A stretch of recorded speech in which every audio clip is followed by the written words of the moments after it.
हमें इसे खैर से बाहर भी नहीं निकालना है। एक तो अभी हार जीत का खेल कराया हजरत मौलाना यामीन साहब ने, अल्लाह उनकी उम्र में बरकत अता फरमाए। रेफरी और वो एम्पायर जिसका नाम यामीन है बड़ा बेईमान था। उसने पहले 51 का टारगेट रखा और दुनिया जानती है 51 के टारगेट के बजाय कोई 52 कर दे तो जीत उसकी है, लेकिन जबरदस्ती हार थोप दिया आपके ऊपर और 63 का जुर्माना लगा दिया। भाई हजरत मौलाना यामीन साहब की उम्र में अल्लाह बरकत अता फरमाए। वो मेरे बहुत बेतकल्लुफ बड़े हैं, मैं उनका सर चढ़ा शागिर्द हूँ, इसलिए ऐसी बातें मैं करता रहता हूँ। एक बात ये कहनी है, हमारे अकाबिर में एक बहुत बड़े आलिम गुजरे हैं, हजरत मौलाना अबुल हसन अली मियां नदवी रहमतुल्लाह अलैह। दारुल नदवतुल उलमा के नाजिम थे, राबिते आलम इस्लामी के रुकन रकीन थे, आलमी शख्सियत। हजरत मौलाना शाह अब्दुल कादिर रायपुरी रहमतुल्लाह अलैह के मुजाज खलीफा थे।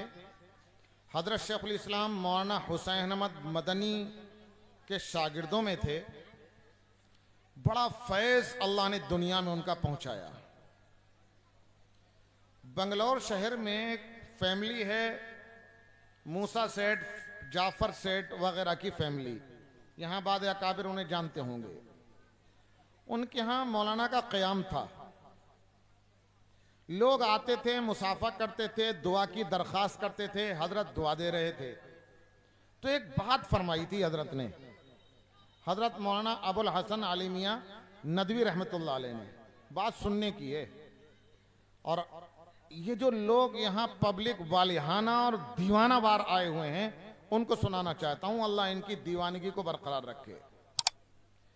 हजरत ने एक बात फरमाई थी कि लोग आते हैं, मुलाकात करते हैं, दुआ के लिए कहते हैं और दुआएं हम करते हैं, करते रहेंगे। लेकिन ये फरमाया था हजरत ने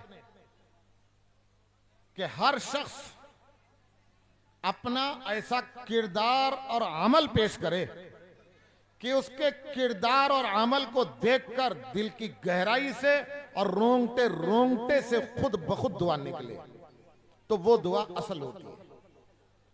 हजरत ने फरमाया कहने की जरूरत ना पड़े, लोग कहते हैं दुआ के लिए, मुसाफा करते हैं, हजरत दुआ कर दी, दुआ करते हैं, हर आलिम दुआ करता है, कोई आलिम दुआ में कंजूस नहीं।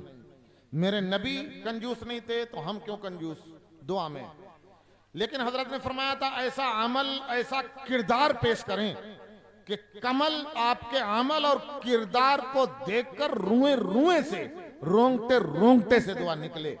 मैंने ये बात इसलिए सुनाई है बुजुर्गों, आप जो मदरसे से दीवाना वार मोहब्बत करते हैं, बच्चे, औरतें, जवान, बूढ़े इस जलसे में घर से निकलकर जमा हो जाते हैं, उलमा का इस्तकबाल करते हैं, देग पर देग बिरयानियां पकाते हैं, अपील की जाती है, जेबों को अपने खाली कर देते हैं।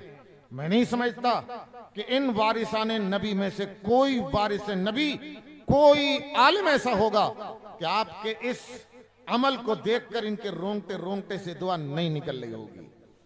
कहना यह है कि इसी अमल पर, इसी इश्क और मोहब्बत पर और मदरसे से इसी मजबूत ताल्लुक पर जमे रहना है। इन वारिसाने उलूम नबुवत के रोंगटे रोंगटे से आपके लिए दुआ निकलती रहेगी इंशाअल्लाह। जमे रहेंगे ना इंशाअल्लाह।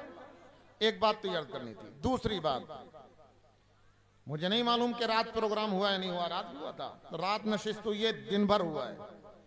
दसियों उलमा ने आपको नसीहतें की, यहां से ये आज़म लेकर उठे, जो सुना है उस पर भी अमल करेंगे, जो नहीं सुना है उलमा से पूछ पूछ कर अमल करेंगे, करेंगे ना इंशाअल्लाह।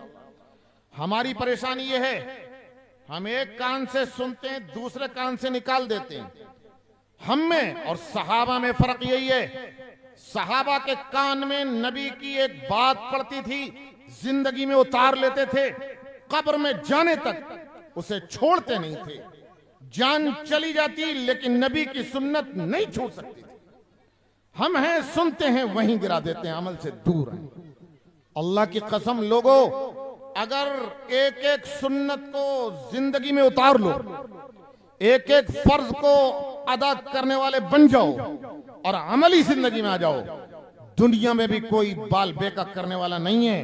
इज्जत मिलेगी, सुरखरुई होगी और आखिरत में भी अल्लाह ताला के यहां कामयाबी मिलेगी।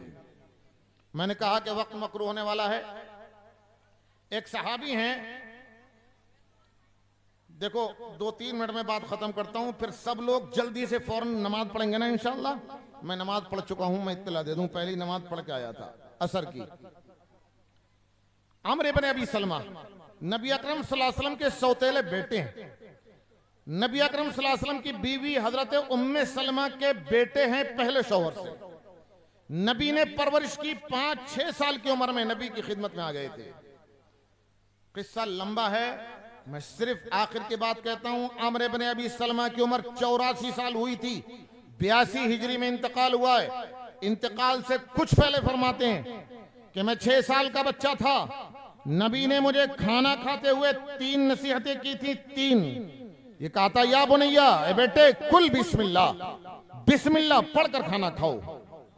दूसरी नसीहत की थी, कुल भी अमीनिक, दाएं हाथ से खाना खाओ, बाएं हाथ से कभी खाना मत खाओ। तीसरी नसीहत की थी, एक प्लेट में 2-4 मिलकर खा रहे हो तो कुल मिम्मा यली, अपनी जानिब से लुकमा लगाओ, दूसरे के सामने से लुकमा मत उठाना। ये 3 नसीहतें खाना खाते हुए की थी। सुनाना ये नहीं है, सुनाना ये। अम्र इब्न अबी सलमा कहते हैं, मैं 6 साल का बच्चा था तब ये नसीहत मेरे आका ने मुझे फरमाई थी। आज मैं 84 साल का हूं, पूरी उम्र गुजर गई, पूरी उम्र। किसी दिन 1 वक्त का अल्लाह ने खाना खिलाया, किसी दिन 2 वक्त का, किसी दिन 3 वक्त का। पूरी उम्र में किसी एक टाइम भी खाने की इन 3 सुन्नतों में से मैंने कोई सुन्नत नहीं छोड़ी है पूरी उम्र में। 78 साल की उम्र कम नहीं होती। 78 साल में एक मर्तबा भी सुन्नत, 3 सुन्नतों में से कोई सुन्नत नहीं छूटी, तो फिर आप सोच लें वो सहाबी वाजिब कैसे छोड़ेंगे, वो फर्ज कैसे छोड़ेंगे। ये अमल का जज्बा था। हम ये अमल का जज्बा लेकर उठें। एक मर्तबा जरा हाथ उठा करके बता दो, दीन की तमाम चीजों पर अमल करोगे ना? करेंगे अमल? जो सुनाए उस पर भी अमल करेंगे, जो नहीं सुनाए उलमा से पूछ पूछ कर अमल करेंगे। अगर अमल कर लिया, दुनिया और आखिरत दोनों में कामयाबी की गारंटी। हम गुनहगार सही, गुनहगार सही, लेकिन लोग कहते हैं कि आलिम, एक आलिम होने के नाते हम लेते हैं, जिम्मेदारी लेते हैं। दुनिया में भी कामयाबी होगी, आखिरत में भी कामयाबी होगी। दुआ फरमा लीजिए, अल्लाह ताला हम सब के मिलजुल कर बैठने को कबूल फरमाए।